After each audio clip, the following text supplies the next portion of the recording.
So we already made a video reviewing Resurrection F a few years ago, but after rewatching it in Dragon Ball Super, I couldn't help but stop thinking why I ultimately just don't care for this saga. It's not all bad, but it could have easily been so much better, and the general consensus with the fan community is that the movies were retconned and Dragon Ball Super is what's actually canon. So for this video, I'm gonna be going off of what I'd change in Dragon Ball Super, even though they're pretty much the same thing anyway. So let's not waste any more time and just dive right in. The first thing I'd change, and this is what bugged me the most, is how Frieza caught up to Goku and Vegeta in just 4 months. The amount of strength gained from the Z fighters, and specifically Goku in the Frieza arc of Dragon Ball Z, is probably the highest increase in power in any form of entertainment ever. It made sense for there to be one guy in the entire universe as strong as Frieza, but for them to go up against him so soon was a bit of a stretch. I mean, within a 1.5 year window, Goku's power is literally multiplied by like 5,000 or 6,000. It's for this reason why I don't see how beating Beerus is that unfathomable. But that's not the point I'm trying to make here. I'm okay for Frieza gaining strength, since, hey, we wouldn't have much of a story arc here if he was as strong as he used to be. But for him to just jump right up to where Goku and Vegeta are after being dead for so long in only 4 months is a bit much to swallow.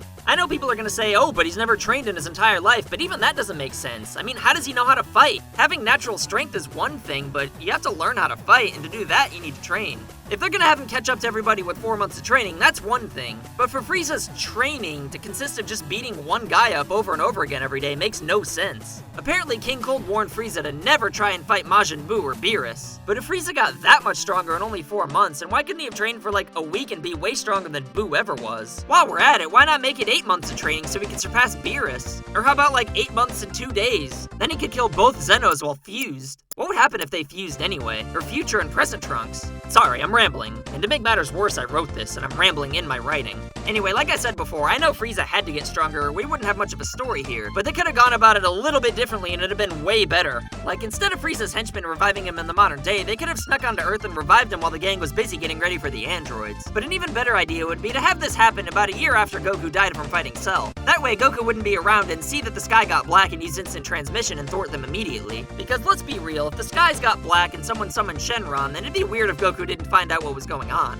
Then again, Pilaf and his gang made a wish and Goku didn't seem to give a shit then, so whatever. But it'd also be better to revive Frieza during this time period because then the Dragon Balls would have 2 wishes, which would mean that they could also bring King Cold back. And that'd not only give Frieza a believable training partner, but also give Vegeta an opponent as well. I know they addressed King Cold, but the reason they didn't bring him back was stupid in my opinion. That's another thing I didn't like about this arc, but more specifically the movie. Why have Vegeta stand there with his thumb in his ass the whole time? It'd have been cooler and way more believable if Frieza and King Cold had 11 years to train, and why not have their army train at the same time to be a believable challenge to the Z fighters as well? I enjoyed Tien, Krillin, and even Master Roshi fighting the henchmen, but think about how cool it would have been if there was a new Ginyu Force equivalent to fight Piccolo, Gohan, 18, Goten, Trunks, you get the point. I kind of understand why they'd keep Buu out of it, even though I would have definitely had him there. But why would 18 not go with Krillin? If she honestly believes Krillin can make a difference, then what sense would it make for her to stay behind? Oh well, at least her and 17 are gonna be fighting again soon. But back to having a new Ginyu Force equivalent. In Dragon Ball Super, Captain Ginyu returns and changes bodies with Tagoma. Never mind the fact that out of everywhere in the entire world Frieza could have possibly landed, they landed in an area within hopping distance of Captain Ginyu in a frog's body. This is another thing that would have been really easy to fix. If they really wanted Captain Ginyu to return that bad for nostalgia's sake, then they could have had Frieza's men detect his energy when they were collecting the Dragon Balls on Earth, even though he's a frog, and had taken him back along with Frieza and King Cold. And while Frieza and King Cold were being revived, they could have developed a device to help Ginyu speak, and obviously the first thing you do is change bodies with Tagoma, who's been giving everybody orders. In Dragon Ball Super, Ginyu changed bodies by writing in the dirt since he couldn't talk, but if he could have done that this whole time, then why didn't he change bodies with anybody else on Earth? If he'd done that a long time ago, he could have snuck around and changed bodies with Cell or Vegeta, even Goku. But anyway, after changing bodies with Tagoma, I'd have Ginyu kill the frog. I mean, it'd give him some heat, so why not? Then with the captain back in action, have him assemble a new Ginyu Force and train like hell until Frieza was finally ready to challenge Goku and the gang. But a good reason Frieza would wait 11 years to attack would be because his men have been observing the Earth the whole time and know how strong everybody got with Super Saiyan 2 and what have you. It'd have been interesting if Frieza finally felt ready and tried coming to Earth only to discover Majin Buu and Goku were both there. Maybe even show Frieza's reaction to Super Saiyan 3 in a flashback explaining what he's been doing this past 11 years. It'd have been cool for Frieza and Cold to know exactly what they're getting into, with exceptions to Super Saiyan Blue, I guess, since how could they monitor Beerus' planet? Then again, if Frieza's army was observing, I guess they would have seen Beerus land, but they can't detect a god's power, so we can let that one slide, right?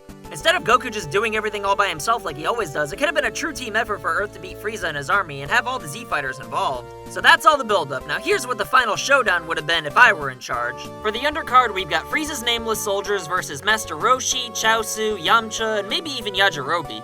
I wanted to include Mr. Satan and Videl, but that's a little bit too much of a stretch. Nah, fuck it, maybe include them anyway with Boo accompanying them or something. It'd probably make the most sense to keep Boo away from the main fight in Captain Ginyu anyway, since he'd kinda overpower them, and I wouldn't really buy that Ginyu was as strong as Boo.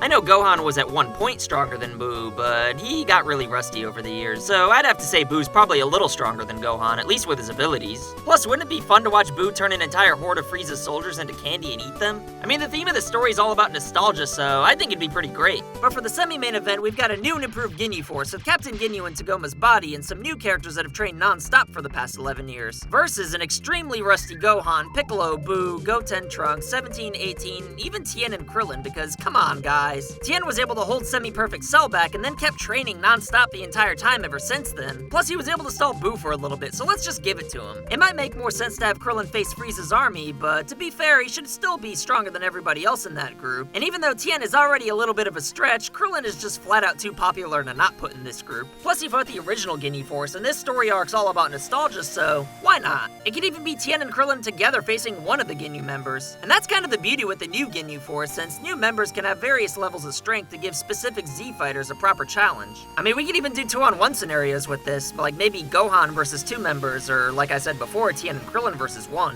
And a funny moment I thought of would be for Ginyu to change bodies with Boo, only for Boo to immediately learn the move like he always does and change back. Or maybe have Boo split in 2 and Ginyu changes bodies with half of Boo, leading to some kind of absorption thing, I don't know. It'd be interesting. And instead of Goten and Trunks fusing right off the bat, the Ginyu Force could be aware of this technique and try to separate the two, giving them a chance to actually battle as themselves in a serious one-on-one fight for a change. I mean, eventually they'd get together and fuse because, come on, everybody loves Gotenks, and we'd love to see the Ghost Kamikaze attack destroy the two holding them back, but I'd have Goten and Trunks work for this fusion and really build the anticipation up. I don't know, the possibilities are endless, and with 11 years of training while most of the Earth is lazy, it'd be believable for Frieza's elites to be able to catch up with the Z fighters. But the main event would obviously be Goku and Vegeta versus Frieza and King Cold. I'd have Goku and Vegeta naturally try to have 2 separate one-on-one fights, but make Frieza and Cold keep interfering with each other, forcing Goku and Vegeta to team, which would be a big advantage for the villains to exploit. And he could tell a whole story about how Goku and Vegeta need to work together. This way, Vegeta doesn't just stand there while Goku and Frieza go toe-to-toe. Was anybody really worried about the Earth's fate when Goku and Frieza were fighting, knowing that a fresh Vegeta was on standby?